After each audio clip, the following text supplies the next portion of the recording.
Section 10.4, the ideal gas equation. The ideal gas equation takes Boyle's law, Charles' law, and Avogadro's law and combines them into one useful piece to solve for one of the unknown variables.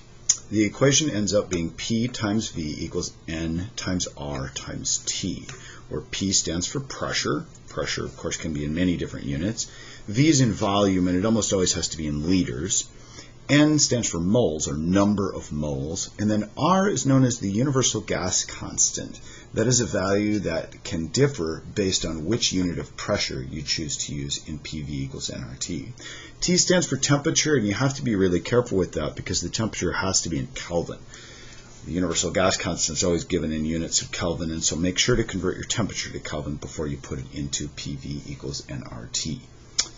Sometimes this equation is just pronounced pervnert, pervnert, pervnert, PV equals nRT. Try saying that 3 times fast. A gas is called ideal because we assume that the volume pressure, temperature pressure, and Avogadro's law relationships describe a gas. And this is mostly true for just about any kind of gas, even a mixture of gases. Like I said before, R is what's called the universal gas constant, and the universal gas constant has various values based on what pressure units you have. So make sure you have a good amount of space here, and then you can write down 3 different values for the universal gas constant. I'm going to move this right now so then we can have both papers side by side, and I'll bring it back in just a little bit. So make a little table of value and then units. And one value of the universal gas constant is 0.08206. And this is when pressure is measured in atmospheres. And so the full units are liters times atmosphere per mole Kelvin. Notice it's the Kelvin temperature scale, and notice that the volume is measured in liters. Another unit for the universal gas constant is 8.31, 8.31. And this is in liters times kilopascals per mole times Kelvin. Notice that the units of pressure there are kilopascals. The other units remain the same. This one has a star by it because I'm going to talk about it at the end as well. The other unit that's commonly used for the universal gas constant is 62.4 or 60.2.36.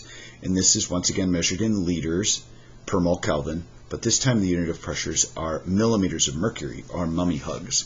Be careful of this one because sometimes it can trick you because mummy hugs or millimeters of mercury are the same as the unit torr. And so this universal gas constant could also be written liters times torr per mole Kelvin. This one that had a star by it right here, 8.31, also has the units of joules per mole Kelvin because a liter times a kilopascal is also known as a joule. So 8.31 is used frequently throughout other chapters in the future in these units right here.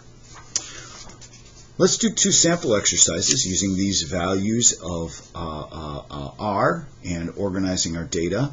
I'll keep these handy right here way over on the side. I'll put my work over here, and then I'm going to pull up sample exercise 10.4. Sample exercise 10.4 is on page 448 of your digital book if you're in Brown-LeMay Burston's 10th edition.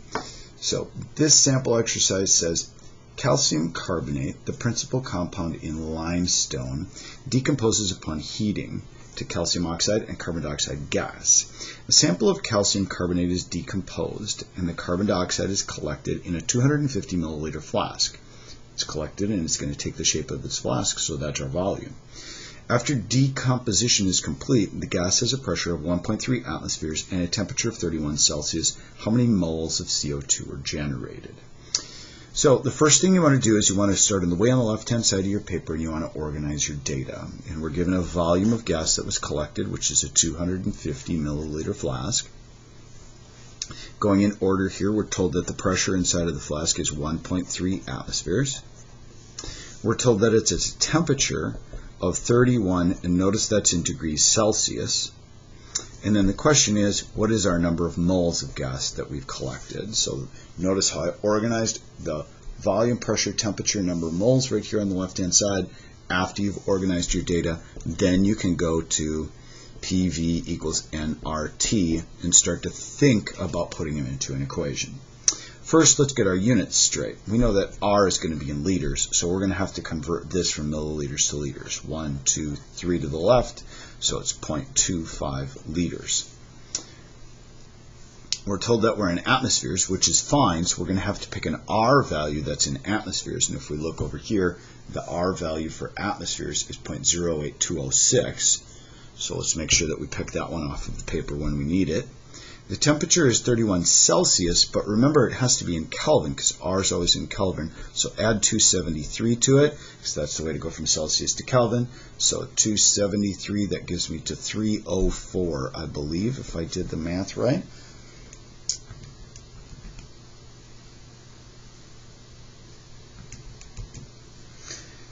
And then our question is, what is the number of moles of gas? So let's rearrange the equation here to solve for N. So divide both sides by RT. And then we'll have N equaling PV divided by RT. And then right below here, I'm going to take a lot of space and I'm going to put in all my work. So the pressure is 1.3 atmospheres. The volume is 0.25 liters.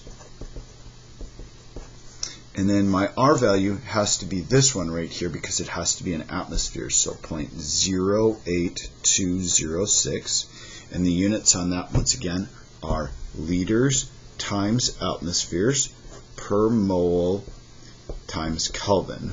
So this is really important because now you see that the liters will cancel with the liters and the atmospheres cancel with the atmospheres, so you're sure you're in your correct units. Number one error students make lots of times is not making sure that their units match their universal gas constants units. And then we multiply that times the temperature, which is 304 Kelvin. Notice our Kelvin cancels with our Kelvin right here. And what's left over is 1 over moles.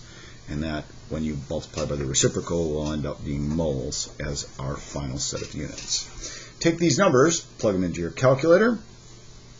And after we plunk those into the calculator, we should end up with an answer of 0.013 moles of CO2 to 2 significant digits. So that's a first example problem of using the universal or ideal gas law. The second one I'm going to do is in the green box right here, and this is on page 449 of the 10th edition, and this one is about tennis balls right here. Practice exercise number 2. I'll actually put it on a different piece of paper, but that's where we're going to go to. I'll read this problem. Tennis balls are usually filled with air or nitrogen gas to a pressure above atmospheric pressure to increase their bounce. If a tennis ball has a volume of 144 cubic centimeters and contains 0.33 grams of nitrogen gas, what is the pressure inside the ball at 24 degrees Celsius?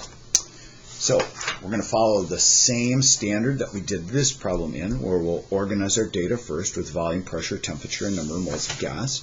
And I've started it on this page. So my first thing is my volume, which it tells me is 144 cubic centimeters. If you forgot, a cubic centimeter, remember, is also known as a milliliter. So we have 144 milliliters of container size. Our mass is 0.33 grams of nitrogen. Our temperature is 24 Celsius. And remember, we're going to have to get that into Kelvin before we start. And then it asks, what's the pressure inside the ball? So let's write our equation. PV equals nRT. And we'll notice that we have a volume. We need to convert it first. We want to know the pressure. We can figure out an R unit based on a pressure that we want to solve for, and our temperature is given to us as well. The number of moles of gas is not given to us, and so we're going to need to find that first, but we're given enough information to do that because we have grams of a certain substance, and we can convert from grams to moles. So we have 0.33 grams of nitrogen, and there's 28 grams in 1 mole of nitrogen. Looking on your periodic table, you can see that nitrogen is right here and has a molar mass of 14, but it's times 2 because it's N2, diatomic nitrogen. So divide those two animals, and we end up with 0.0118 moles of nitrogen inside of the tennis ball. I think we're pretty close to set. Let's solve for P.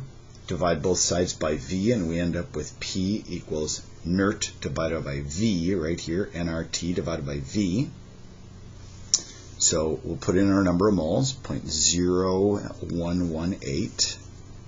And then we'll multiply it by an R, and I'm going to choose an R that is in a different one than we used before. I'm going to use the millimeters of mercury one, 62.36.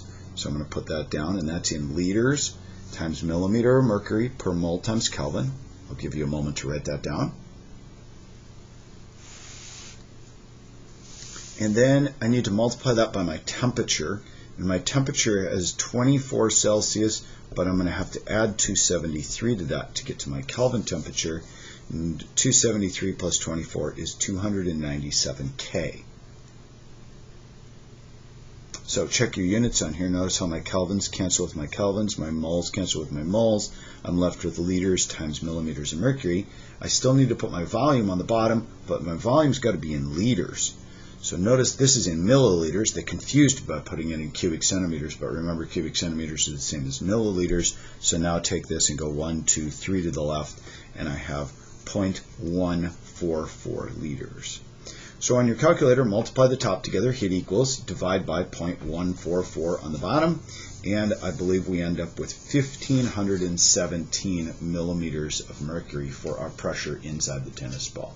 This might be, not very easy for you to put your head around, but maybe if we do this, let's convert from millimeters of mercury to atmospheres, because we live in 1 atmosphere of pressure. So how much more pressure is inside a tennis ball than just atmospheric pressure around us? We'll take 1517 divided by 760, turns out to be 2 atmospheres. And so the pressure inside the atmosphere, inside the tennis ball, is about twice as much as the pressure around us. Good luck with your PV equals nRT problems.